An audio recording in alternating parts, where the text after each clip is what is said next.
Hello बच्चों।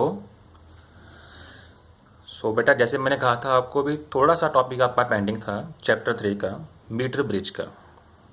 Actually में ये आपके सिलेबस में व्हीटस्टोन ब्रिज के बाद गिवन है, बट मुझे लगा मैंने बीच में स्किप कर दिया था इसको, तो मैंने कहा कि आपको ये बाद में करवाऊंगा एट द एंड। तो name of topic is metre bridge. ठीक है, ये भी आपके सिलेबस का पार्ट है। तीन सेटअप आपने किए हैं इस चैप्टर में। One is potentiometer, second one is Wheatstone bridge and third one is metre bridge. ठीक है, और इन तीनों के प्रैक्टिकल्स भी आपके फिजिक्स में अवेलेबल रहेंगे। जैसे ही हमारे स्कूल रीओपन होंगे बच्चे, हम आपको प्रैक्टिकल्स भी करवाएंगे इसके। ठीक है, तो ध्यान से पढ़ना है जी इसको, क्योंकि अगर आपको इसका प्रिंसिपल अब क्लियर हो जाएगा तभी इसको आप प्रैक्टिकल में भी इजीली अप्लाई कर सकते हो। तो अप्लाई करने के लिए, सीखने के लिए आपको प्रिंसिपल का जानना बहुत ज़रूरी है। देख पा रहे हो आप, मीटर ब्रिज है जी, तो इसके हमारे कुछ क्लास के की पॉइंट्स हैं। आज की पॉइंट्स यही रहेंगे: about meter bridge, then circuit diagram करेंगे, then we will do its explanation, and at the last we will cover some NCERT examples. एक एग्जाम्पल करेंगे इसकी जहाँ पे एनसीईआरटी में गिवन है। तो मीटर ब्रिज है क्या बेटा? मीटर ब्रिज एक ऐसा डिवाइस है जो कि ऑलमोस्ट सिमिलर है किसके? व्हीटस्टोन ब्रिज के। अब कैसे सिमिलर है व्हीटस्टोन ब्रिज के, वो देखते हैं। अब बड़ा आपको पता है कि व्हीटस्टोन ब्रिज में हम ये पता था कि हमारे पास एक काइट शेप का, जब बेटा काजू बर्फी नहीं होती इस शेप की बनी हुई, जिसको जैसे भी याद रख लीजिए, काजू बर्फी या काइट की शेप का हमारे पास एक सेटअप होता है। उसमें 4 होते हैं रेजिस्टेंस, R1, R2, R3 और R4। ठीक है, एक रेजिस्टेंस बीच में लगा रहता है ऐसे, R5। अगर 5 गिवन और रेजिस्टेंस आपको, तो वो व्हीटस्टोन ब्रिज ही होता है। वैसा ही ये ऐसा होता है।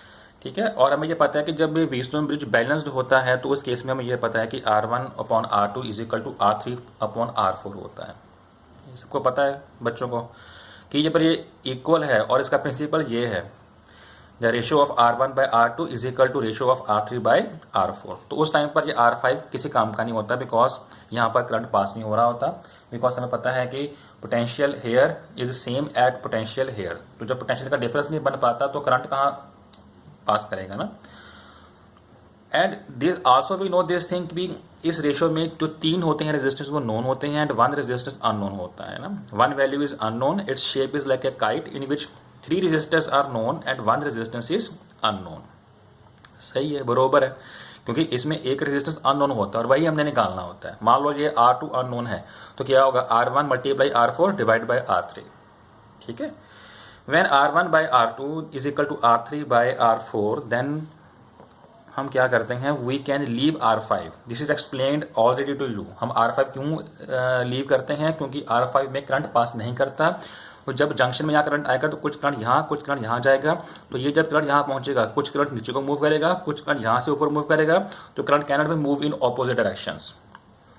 It means there is no current in that path, इसलिए हम उसको छोड़ देते हैं।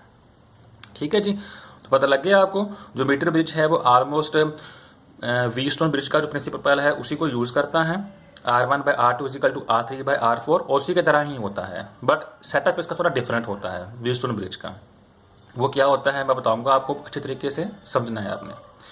Now we will check circuit diagram of metre bridge network का सर्किट डायग्राम समझेंगे। सर्किट डायग्राम क्या कहता है इसका, ये आप देख पा रहे हो।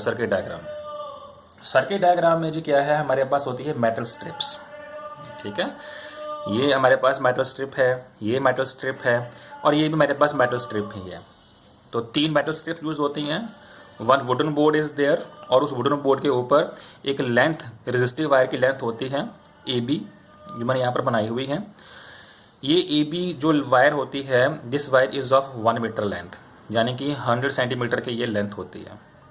ठीक है, और ये बीच में 2 गैप होते हैं, gap number 1 and gap number 2। यहाँ मैं लिखता हूँ इसको gap number 1 and gap number 2, क्योंकि बीच में कुछ गैप होता है ना। उस गैप में हम अप्लाई करते हैं, in first gap we apply the resistance box, उसको हम डिनोट करते हैं R से, and in second gap we apply a resistor, wire of some resistor, जिसका हमने रेजिस्टर फाइंड करना होता है। तो ये हमारे लिए अननोन रेजिस्टेंस होता है।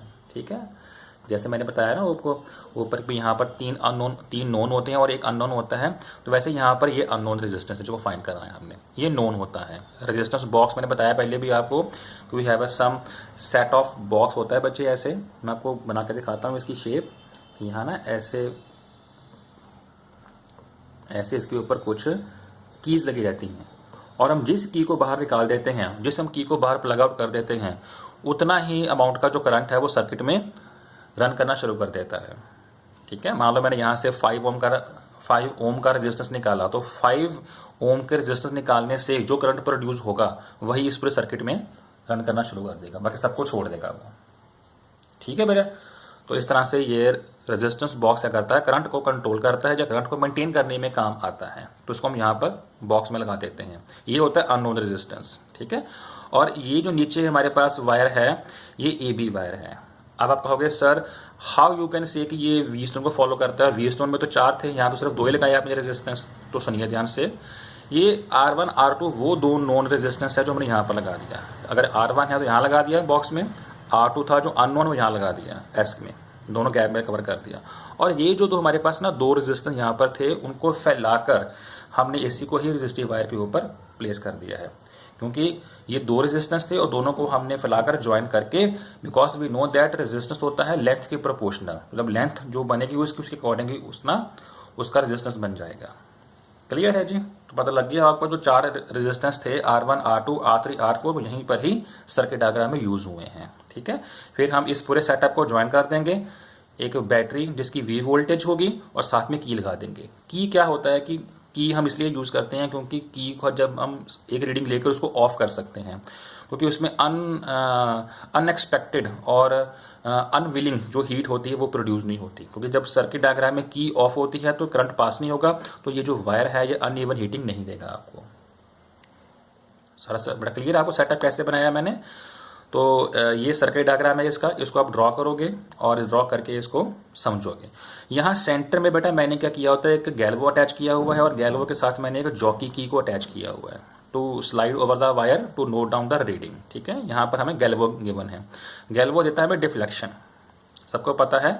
तो गैल्वो का जो पॉजिटिव पार्ट है उसको हम यहाँ पर अटैच कर देते हैं, और जो गैल्वो का नेगेटिव पार्ट है उसको हम यहाँ पर जॉकी की के ऊपर अटैच कर देते हैं।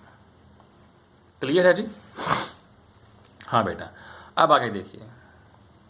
Circuit diagram of metre bridge consist of 3 metal strips. जो मैंने आपको अभी बताया कि इसमें 3 मेटल स्ट्रिप्स रहती हैं, वो सारा इसमें एक्सप्लेन करेंगे। तो circuit diagram of metre bridge consist of 3 metal strips होती हैं। 2 metal strips are of L shape and 1 straight metal strip. तो देख पा रहे हो आप, इसमें 2 मेटल स्ट्रिप्स एल शेप की लगी रहती हैं। एक ये एल शेप है, ये एल शेप है, ये फिक्स्ड रहती हैं, और एक मेटल स्ट्रिप स्ट्रेट होती है, which are fixed on the wooden board. तो वुडन बोर्ड देखिए ये बना हुआ है, वुडन बोर्ड बना होता है, उस वुडन बोर्ड के ऊपर ये फिक्स्ड होता है। There are 2 gaps in the metal strips known as gap number 1 and gap number 2। तो देखिए ये मैंने पहले बताया ये आपको, ये जो रेजिस्टेंस बॉक्स वाला जहां पर हम प्लेस करते हैं उसको हम गैप 1 बोलते हैं, और ये जो गैप होता है इसे हम गैप नंबर 2 कह देते हैं। तो there is a nichrome wire attach to the circuit in between A and B. Yes, ये जो हमारे पास ए और बी में मैंने बताया था आपको भी रेजिस्टिव वायर अटैच करते हैं, तो वो यहाँ पर नाइक्रोम का बना होता है वायर। ठीक है, अब ये नाइक्रोम वायर क्यों यूज होती है इसके बारे में भी आपको डिटेल में बताऊंगा। The wire is made up of nichrome. अब नाइक्रोम वायर क्यों होता है, क्योंकि जब हमने यहाँ से ना करंट पास करवाते हैं, when we pass the current in the circuit, ठीक है बेटा, तो ये जो करंट है ये वेरी करता रहता है। करंट जो है वो वेरी करता है, क्योंकि कुछ करंट यहाँ चला गया इस वायर के अंदर, कुछ करंट ऊपर चला गया है ना, तो करंट वेरी करता रहता है यहाँ पर। तो करंट के वेरी करने से, ठीक है, अब करंट जब वेरी करता है तो उसके कारण जो होता है रेजिस्टेंस भी चेंज होगा। ठीक है, फ्रॉम रेजिस्टेंस बॉक्स यहाँ से हम क्या कर रहे हैं, रेजिस्टेंस जब हमने एक रीडिंग ले ली पहले, तो आफ्टर टेकिंग 1 रीडिंग हम नई रीडिंग लेते हैं, तो नया इसमें से जो होता है रेजिस्टेंस वो बाहर निकालते हैं। ठीक है, तो रेजिस्टेंस जब नया बाहर निकालेंगे तो वो नया करंट को प्रोड्यूस करेगा। सपोज को हमने पहली रीडिंग ली, हमने यहाँ से 2 ओम का रेजिस्टेंस निकाल लिया, फिर हमने नेक्स्ट रीडिंग में क्या किया, 4 ओम का रेजिस्टेंस बाहर निकाल लिया। अब 2 ओम के रेजिस्टेंस के लिए हमारे पास डिफरेंट करंट होगा, और 4 ओम के रेजिस्टेंस के लिए हमारे पास डिफरेंट करंट होगा, क्योंकि उनके द्वारा प्रोड्यूस की गई ऑपोजिशन भी तो वेरी करेगी ना। समझ लगी ना बेटा कैसे डिफरेंट करंट प्रोड्यूस होगा। तो जब यहाँ पर डिफरेंट करंट अमाउंट का करंट प्रोड्यूस होगा तो उसमें जो कुछ हीट लॉस रहेगा, ठीक है, और वो हीट लॉस जो होता है वो इस तरह की वायर में कम होता है। नाइक्रोम वायर जो होती है इसमें पता है आपको हाई रेजिस्टिविटी होती है, हाई मेल्टिंग पॉइंट होता है, तो जो हीट लॉस कम करती है ये वायर। ठीक है, कैसे, ये देखिए, when we pass the current there is certain heat loss as the value of current varies due to change in the resistance from resistance box. ठीक है, तो फिर क्या होता है, अगर हम ये फॉर्मूला यूज करें, देखो H is equal to formula है I स्क्वायर RT का, ये फॉर्मूला होता है, और हीट वर्क डन ही होता है, तो work done upon time power बनता है, तो पावर क्या बन गया I स्क्वायर R। अब देखो करंट के बदलने से जो पावर है वो बना रहता है उसका। ठीक है, मतलब हीट लॉस कम होता है नाइक्रोम वायर से। So now due to variation of current and due to heat loss there is no such impact on nichrome wire. तो नाइक्रोम वायर की कंपोजिशन ऐसा होता है, इसकी you can say that characteristics ऐसी होती हैं कि ये इसके ऊपर इतना इम्पैक्ट नहीं पड़ता हीट लॉस का।